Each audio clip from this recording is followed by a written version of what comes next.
acostumbramos a que hagan preguntas. ¿Tenemos alguna pregunta? Mariano Onega, de la Universidad Nacional de La Plata. Lo que yo le quería preguntar es cómo ve el rol hoy de la música en el cine, en el cual muchas veces por ahí por una cuestión comercial sale la banda de sonido por separado. En la Argentina es un caso muy curioso porque al haberse desarrollado políticas como para que participaran muchos artistas jóvenes en el nuevo cine argentino, refiriéndome no a nuevo, como decíamos antes, sino al último cine de los últimos 20 años o desde la vuelta de la democracia, y sobre todo también por acción de quien me ha tenido la gentileza de invitarme. Se ha producido que cuando uno analiza la cantidad de películas que hay por año que se presentan, un porcentaje altísimo son óperas prima, por lo menos, no sé, como un 60 debe ser, como un 60%. Eso es muy bueno en el sentido de que da oportunidades increíbles. En el mundo entero nos envidia toda la gente del cine porque es muy raro que se tenga acceso a un lugar tan complejo y tan costoso como es el cine, gente muy joven y que acaba de terminar sus estudios.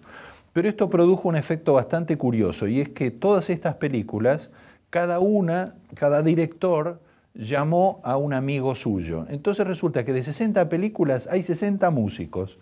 No hay acumulación, hay muy poca acumulación en estos años. En años anteriores y en la época industrial, ni que hablar, había figuras centrales que monopolizaban toda la producción.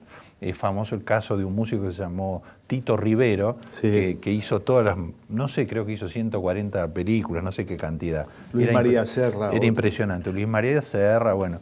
Pero en este último tiempo se dio este fenómeno, es decir, que hay tantos directores y tantas películas como músicos, que también son jóvenes músicos y que lo hacen con sobre todo con la tecnología digital, que les permite realizarlo con menos recursos que en el plano industrial. O sea, hay muy pocas de las películas que se hacen en la Argentina que tienen una producción musical que pudiera compararse a la industria norteamericana o europea. Son más vale producciones de pequeños presupuestos que realizan sus músicas con pequeños presupuestos.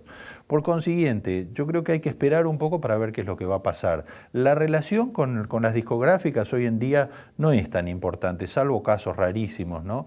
Porque sencillamente la industria discográfica está totalmente planchada en nuestro país y en el mundo, salvo raras excepciones. Por consiguiente, esa alianza que había antes entre las discográficas y el cine hoy está muy debilitada. No es tan importante, ni es, sobre todo, relevante a la hora de decidir.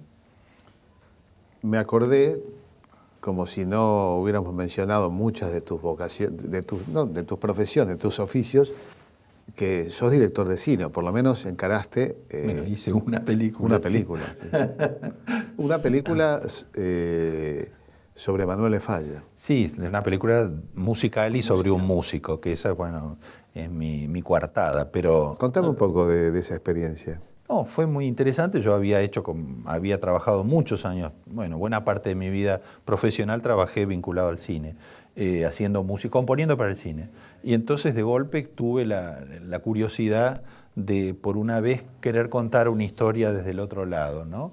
Y lo que lo suscitó fue un viaje a Granada, donde fui invitado para dar un curso, y estando en ese curso fui a visitar la casa de Manuel de Falla, que era una pequeña casita al lado de la Alhambra, en un lugar privilegiado, pero una pequeña casita.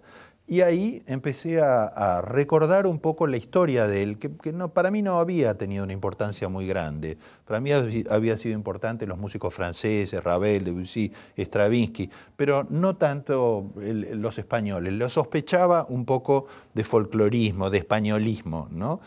Y a Falla también. Y de golpe lo vi desde otra perspectiva, porque me di cuenta que era un exiliado, era alguien que había vivido una experiencia compatible con la mía. ¿Por qué? Porque cuando termina la guerra, él era gran amigo de Federico García Lorca, y cuando lo matan a Federico, él se enferma gravemente, y después que termina la enfermedad y termina la guerra, viaja a la Argentina y no vuelve más, se queda acá y muere en Altagracia. Y era uno de los grandes compositores de su tiempo, de los más conocidos realmente, los más importantes mundialmente hablando. Y entonces A mí me pareció que era interesante la imagen de este hombre que había estado esos años en las sierras cordobesas, evocando lo que había sido su mundo, que había sido el gran mundo de la música, y queriendo terminar una obra, porque él tenía la obsesión de terminar una obra en la cual había invertido 20 años de su vida, que era la Atlántida, y en la cual él quería dar una especie de, porque tenía un carácter místico, una especie de mensaje a la humanidad de que el viejo mundo había terminado su ciclo y que ahora venía el nuevo mundo a ocupar ese ciclo en la historia. Es decir, que pasaba del otro lado del mar la historia. Entonces me pareció muy interesante toda esa perspectiva. Esta obra no la terminó, no llegó a terminarla, se la terminó un discípulo.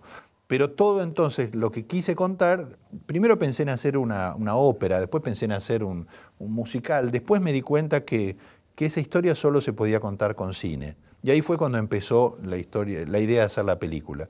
La película, desde que empezó el proyecto hasta que la estrené, pasaron 10 años. Y la verdad, durante 10 años mantuve el interés y el esfuerzo hasta que pude hacerla.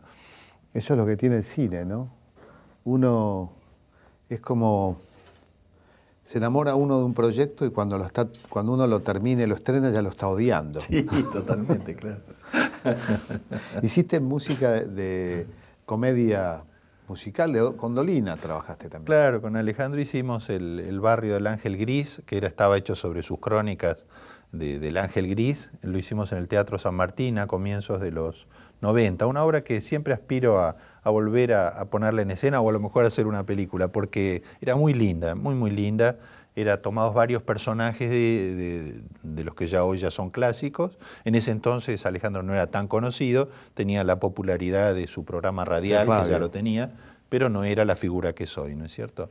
Pero era una obra muy hermosa, muy poética, con un grupo de actores excelentes. Estaba Carlos Moreno, estaba Rubén Estela, estaba Gogo Andreu, era ballet, orquesta, muy lindo espectáculo.